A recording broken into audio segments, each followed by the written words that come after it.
আমরা একটি বিষয়ে ডিসকাশন করব।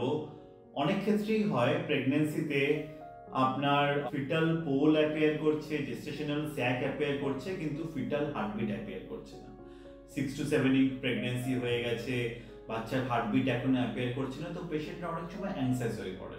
সেটা নর্মাল প্রেগন্যান্সি হোক বা আইভিএফ প্রেগন্যান্সি হোক, এটা অনেকেই পেশেন্ট কোয়ারিজ করে যে আমার হার্টবিট কখন অ্যাপিয়ার করবে বা এটার এক্সাক্ট টাইম লাইন কত। তো আজকে আমরা ডিসকাশন করবো একদম বেসিক থেকে। তো আমরা জানি যে কোনো মহিলার 28 ডেজ যে সাইকেল থাকে পিরিয়ডে, সেখানে তার ওভুলেশন হয় অ্যারাউন্ড 14 ডেজে। আমরা যদি ধরে নিই তার নর্মাল ওভুলেশন সবকিছু ঠিকঠাক আছে, তো ঠিক 14 ডেজ থেকে যদি তার ওভুলেশন হয়, তার 7-8 দিন পরে তার ইউজুয়ালি ইমপ্ল্যান্টেশন হওয়ার কথা, মানে 21 ডেজে ইমপ্ল্যান্টেশন হবে। আর তার 7 দিন পরে গিয়ে আমরা যদি ব্লাডে তার টেস্ট করে দেখি বিটা এসিজি পজিটিভ হবে। তাহলে কোনো মহিলা যদি 28 ডেজের সাইকেল হয়, তাহলে 29 বা 30 ডেতে গিয়ে আমরা যদি টেস্ট করে দেখি, তাহলে তার বিটা এসিজি পজিটিভ আসে।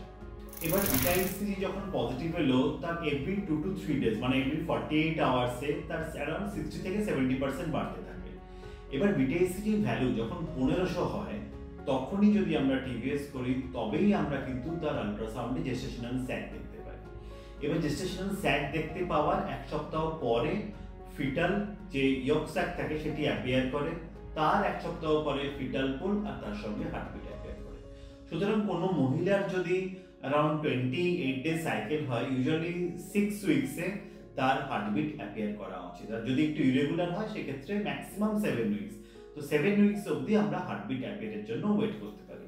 যখন gestational sac diameter around 2 millimetre, তখন আমরা সেটাকে টিভিএস এ দেখতে পারি। যখন এটির ডায়ামিটার অ্যারাউন্ড 16 মিলিমিটার হয়ে যায়, তারপরেও ফিটাল পোল অ্যাপিয়ার করছে না বা হার্টবিট অ্যাপিয়ার করছে না, সেক্ষেত্রে এটিকে আমরা ফেইল্ড প্রেগন্যান্সি বলি।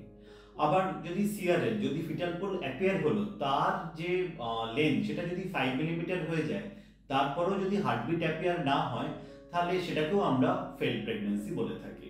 সেক্ষেত্রে হার্টবিট আসার সম্ভাবনাটা অনেকটাই কম।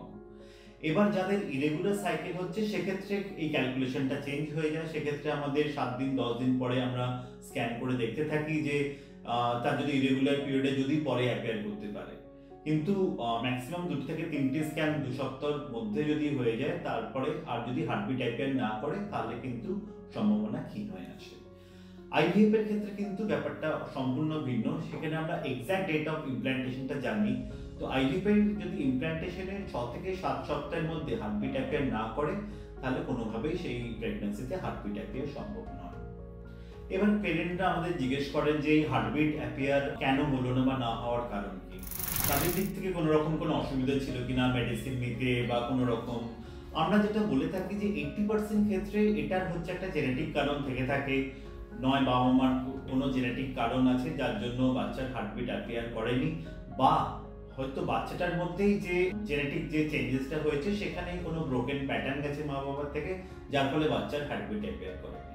সুতরাং 1 থেকে 2 বার হতেই পারে। 2 বারের বেশি যদি হয়ে যায়, আপনি অবশ্যই জেনেটিক অ্যানালিসিস বা ইউটেরাইন ফ্যাক্টর এগুলোর অ্যানালিসিস করার ডাক্তারের সাহায্য নিন, এবং এই সম্বন্ধে যদি আরো বেশি কিছু জানতে হয়, আমাদের কাছে আপনি যোগাযোগ করতে পারেন।